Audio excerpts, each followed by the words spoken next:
मोदी सरकार की मेहरबानी पर टिकी हुई थी स्मृति ईरानी की कुर्सी। मोदी सरकार की मेहरबानी की वजह से ही स्मृति ईरानी इतना बढ़ चढ़ कर बात कर रही थी। मोदी सरकार की मेहरबानी की वजह से ही स्मृति ईरानी इतना चीख रही थी। लेकिन घमंड और गुरूर सारा तोड़ दिया स्मृति ईरानी का। और स्मृति ईरानी का घमंड और गुरूर तोड़ने के बाद तो अब उन्हें समझ में आना चाहिए कि क्या हैसियत भारतीय जनता पार्टी में उनकी हो गई है। और स्मृति ईरानी और मोदी जी के बीच जो राजनीतिक रिश्ता है ये बताता है कि किस तरीके से बिना किसी वजह के स्मृति ईरानी को बड़ी जगह दी गई भारतीय जनता पार्टी में। लेकिन बीजेपी इस बात को समझ गई कि स्मृति ईरानी उनकी पार्टी के लिए मुश्किलें खड़ी कर रही हैं और उनका कोई जनाधार भी नहीं है। इसीलिए बीजेपी ने स्मृति ईरानी को दरकिनार कर दिया।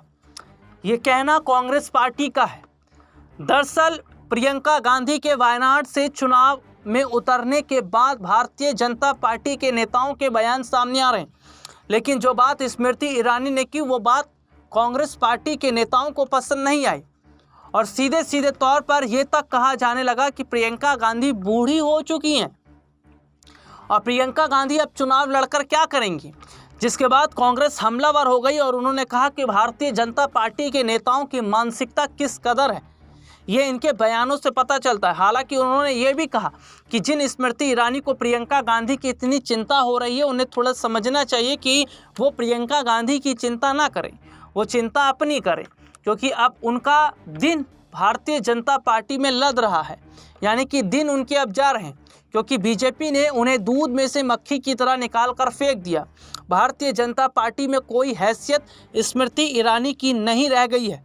हालांकि कांग्रेस ने यह भी कहा कि स्मृति ईरानी का कोई जनाधार तो था ही नहीं और जनता स्मृति ईरानी से नाराज़ भी थी। अमेठी की जनता ने चुनाव में वोट देकर ये बता दिया कि क्या हैसियत भारतीय जनता पार्टी में स्मृति की थी। उन्होंने कहा कि अगर हमारा मुंह खुलवाया तो स्मृति ईरानी के तमाम कई बड़े राज और सच्चाई सामने आ जाएगी।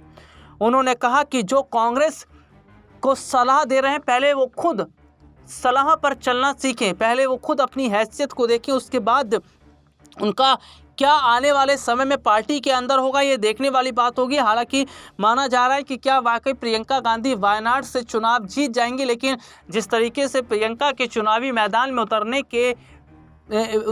उतरते ही कांग्रेस और स्मृति ईरानी के बीच में बड़ी तकरार देखने को मिल रही है। ये वाकई एक बहुत बड़ा हिस्सा राजनीति में बन सकता है। और ये भी देखा जा रहा है कि अगर प्रियंका वायनाड से जीतती हैं तो स्मृति ईरानी को एक ज़ोरदार वो सबक देती नजर आएंगी।